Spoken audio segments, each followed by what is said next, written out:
What if the single biggest factor standing between you and the life you want isn't your talent, your IQ, or your circumstances, but simply the way you think about yourself? That quiet, invisible belief you carry about whether or not you can change, whether your abilities are fixed or whether they can grow, shapes every decision you make, every risk you take, and every time you get back up after falling down. Today, we're diving into one of the most important books in modern psychology, Mindset, The New Psychology of Success by Carol S. Dweck, a Stanford University psychologist who spent decades researching what separates people who thrive from people who stall. This isn't self-help fluff, it's science, and once you understand it, you cannot unsee it. Welcome to the 15-Minute Library. Let's get into it. The foundation. 2 mindsets that define everything. The entire book rests on one powerful idea. There are fundamentally 2 ways human beings think about their own abilities. Dweck calls them the fixed mindset and the growth mindset. And understanding the difference between them is the first step toward transforming your life. People with a fixed mindset believe that their qualities are carved in stone. You are either smart or you're not, talented or you're not, a natural leader or you're not. In this worldview, every situation becomes a test to prove that you are smart and talented enough, or to avoid revealing that you're not. The fixed mindset creates an urgency to look good at all costs, because you believe what you show the world is what you are. Failure doesn't feel like a setback, it feels a verdict. People with a growth mindset, by contrast, believe that their most basic abilities can be developed through dedication and hard work. Brains and talent are just the starting point. In this worldview, challenges are not threats. They are invitations. Effort is not a sign of inadequacy. It is the mechanism of growth. Failure is not a reflection of who you are. It is information about what you haven't mastered yet. Dweck's research showed that these 2 mindsets set up entirely different psychological worlds, with different goals, different emotional responses, and wildly different outcomes. Chapter 1. The Mindsets. Dweck traces the discovery of these 2 mindsets back to a seemingly simple research experiment. She and her team gave children a series of puzzles, easy ones first, then harder ones. What fascinated her wasn't who got the puzzles right. It was how children responded to difficulty. Some children fell apart, avoided the hard puzzles, and started making excuses. Others leaned in, got excited, and said things like, "I love a challenge." Same puzzles, completely different internal experiences. Dweck realized she was watching 2 entirely different theories of intelligence in action. The fixed mindset child believes intelligence is a fixed trait. You display it or you don't. The growth mindset child believes intelligence is something you build. This distinction, Dweck argues, is not just about academic performance. It plays out across every domain of human life. Sports, business, relationships, creativity, and leadership. And the most unsettling part? Most of us carry both mindsets within us, shifting from one to the other depending on the situation. The goal is not perfection. It is awareness. Chapter 2. Inside the Mindsets. One of the most striking differences between the 2 mindsets is how they handle the word failure. In a fixed mindset, failure defines you. If you fail a test, you are a failure. If you lose a competition, you are a loser. The label sticks. So the fixed mindset person does something rational, but ultimately self-defeating. They avoid situations where failure is possible. They stick to what they already know they're good at. They never stretch, and so they never truly grow.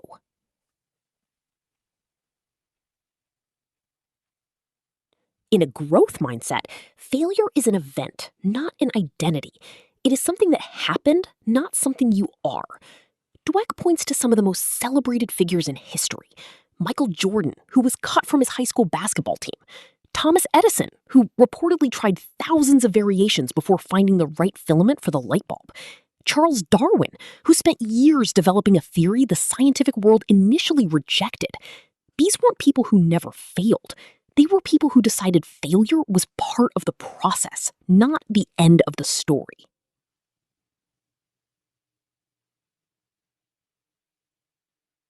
Perhaps most importantly, the two mindsets produce completely different relationships with effort. In the fixed mindset, having to work hard at something is a sign that you're not naturally talented. If you were truly smart, it would come easily. This belief is both seductive and devastating because it causes people to give up the moment things get hard, right at the moment when growth would actually begin. In the growth mindset, effort is the path to mastery. Struggle is the feeling of your brain growing. Chapter 3: The Truth About Ability and Accomplishment. Dweck takes direct aim at one of society's most cherished myths, that genius is born, not made. We love the idea of the natural, the prodigy who springs onto the scene already gifted, already great. But Dweck's research, along with decades of psychological and neuroscientific evidence, tells a different story. What looks like natural talent is almost always the product of enormous, sustained effort. Effort that often began very early in life and went largely unseen. She introduces the concept of the iceberg illusion. We see the performance, the virtuoso violin solo, the effortless athletic feat, the brilliant business decision. But we don't see the decades of practice underneath it. When we attribute those results to innate talent, we inadvertently send ourselves a discouraging message. If I wasn't born with it, I can never have it. The growth mindset rejects this conclusion entirely. It says what you see is the result of what someone did, not just who they were. The danger of labeling people as gifted or talented early in life is one of Dweck's most powerful warnings. When children are praised for being smart, they become invested in looking smart, and they begin to avoid risks that might prove they're not. When children are praised for their effort, their strategy, and their perseverance, they develop the resilience and the hunger to keep growing. The message we send matters enormously. Chapter 4: Sports: The Mindset of a Champion. Dweck turns to the world of sports to show how mindset plays out at the highest levels of competition. The athletes she profiles as growth mindset exemplars share a striking common thread. They are obsessed not with winning, but with getting better. They study their defeats. They seek out tougher opponents. They welcome criticism because they understand it as data. She contrasts this with fixed mindset athletes, who often have extraordinary natural talent, but who plateau or unravel under pressure. When a fixed mindset athlete loses, they look for someone to blame. The referee, the coach, their teammates, bad luck. Anything but the conclusion that they need to grow. Growth mindset athletes ask a different question after a loss. What can I learn from this? That one question, asked consistently over a career, makes all the difference. The fixed mindset also creates a toxic relationship with potential rivals. If someone else succeeds, it feels threatening because their success implies a verdict on your own worth. The growth mindset sees other people's success as inspiring, even instructive. If they can do it, what does that tell me about what's possible? Chapter 5: Business: Mindset and Leadership. The boardroom, Dweck argues, is one of the most fertile grounds for fixed mindset thinking, and one of the places where it causes the most damage. Leaders who operate from a fixed mindset are consumed with proving their genius. They surround themselves with people who make them look good, rather than people who challenge them. They punish honest feedback and reward flattery. Over time, these organizations become brittle, incapable of learning, adapting, or recovering from setbacks. She profiles several corporate collapses and shows how fixed mindset leadership at the top created cultures of fear and stagnation that trickled down through the entire organization. When a CEO needs to be the smartest person in the room, The room stops being a place where real thinking happens. When failure is treated as a personal failing rather than a learning opportunity, people stop taking the intelligent risks that produce innovation. Growth mindset leaders, by contrast, are defined not by the need to be right, but by the hunger to get it right. They hire people who are smarter than them in key areas.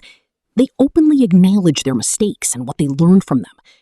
They create psychological safety, the sense that it's okay to surface problems, challenge assumptions, and experiment. And their organizations, as a result, grow. Chapter 6: Relationships, Mindset in Love and Friendship.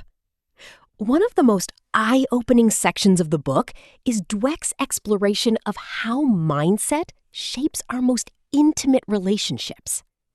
In a fixed mindset, you expect relationships to be effortless if they're meant to be.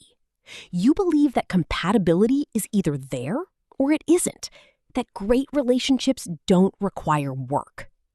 This belief leads people to abandon relationships at the first serious sign of conflict, or to accept dysfunction because changing seems impossible. The growth mindset approaches relationships the same way it approaches skills, with the belief that both people can change, grow, and improve together. Conflict is not a sign that you've chosen the wrong person.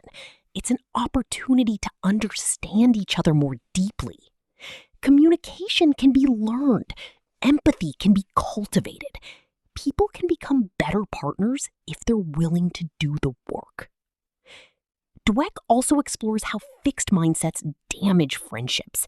If a friend does something that hurts you, the fixed mindset concludes they are a bad person. The verdict is permanent. The growth mindset wonders, why did they do that? Can we talk about it? Can this relationship grow through this? The willingness to allow people to change and to believe that you can change too is at the heart of every lasting human connection. Chapter 7: Parents, Teachers, and Coaches, How Mindsets Are Transmitted. Perhaps the most urgent chapter in the entire book is this one, because it shows how powerfully the adults in children's lives shape the mindsets those children carry for the rest of their lives. The messages children receive, subtle, constant, often unconscious, plant seeds that grow into either a fixed or growth orientation toward challenge, failure, and effort. Dweck is clear. The most dangerous praise you can give a child is, "You're so smart." Every time you praise a child for their intelligence rather than their process, you reinforce the idea that intelligence is a fixed quality to be displayed, not a capacity to be developed. And the next time that child faces a hard problem, they will be afraid that struggling means they aren't as smart as everyone thinks, so they play it safe. They stop reaching. Praise for effort, strategy, persistence, and improvement tells a completely different story. You worked really hard on that. I can see you tried a new approach when the first one didn't work. You didn't give up. That's what made the difference. These messages teach children that the path is the point, that growth is the reward, and that they are in control of their own development. Chapter 8: Changing Mindsets, The Journey Forward. The final section of the book is a call to action, and a deeply honest one. Dweck is clear that changing your mindset is not as simple as deciding to think differently. The fixed mindset is not a character flaw. It is a self-protective reflex that developed for good reasons, in response to real experiences. It deserves compassion, not contempt. The path forward begins with awareness.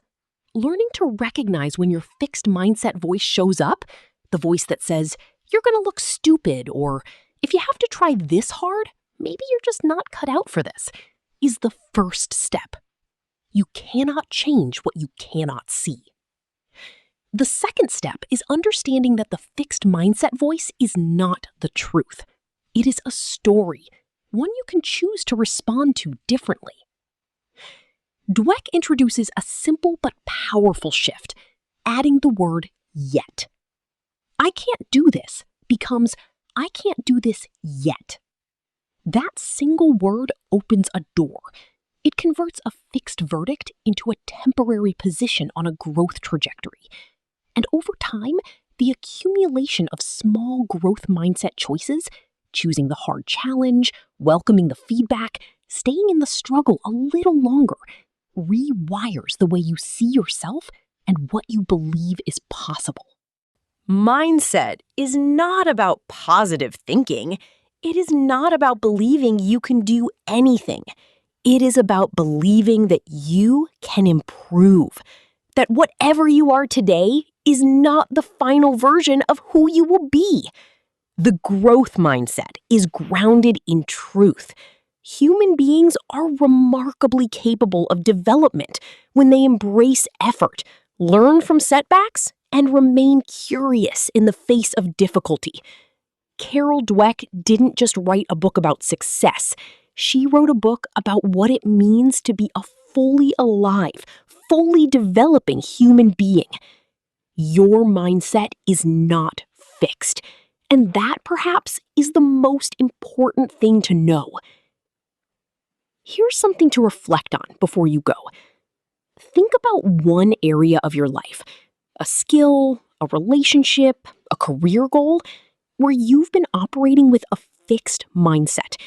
Maybe you've been telling yourself, I'm just not a numbers person, or I'm not creative, or relationships have never come easy to me.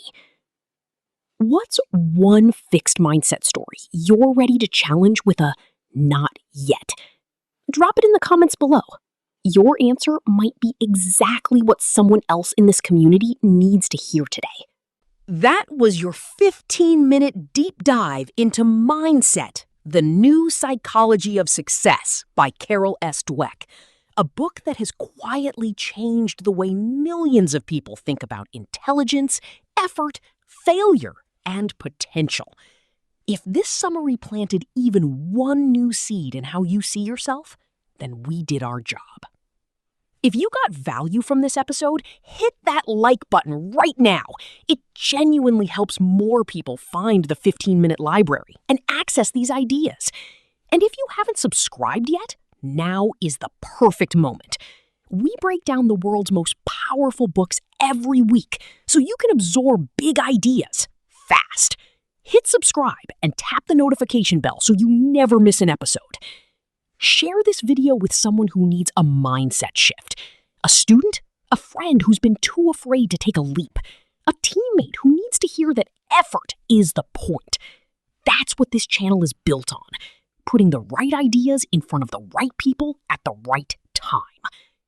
Until next time, keep growing, keep learning, and we'll see you in the library.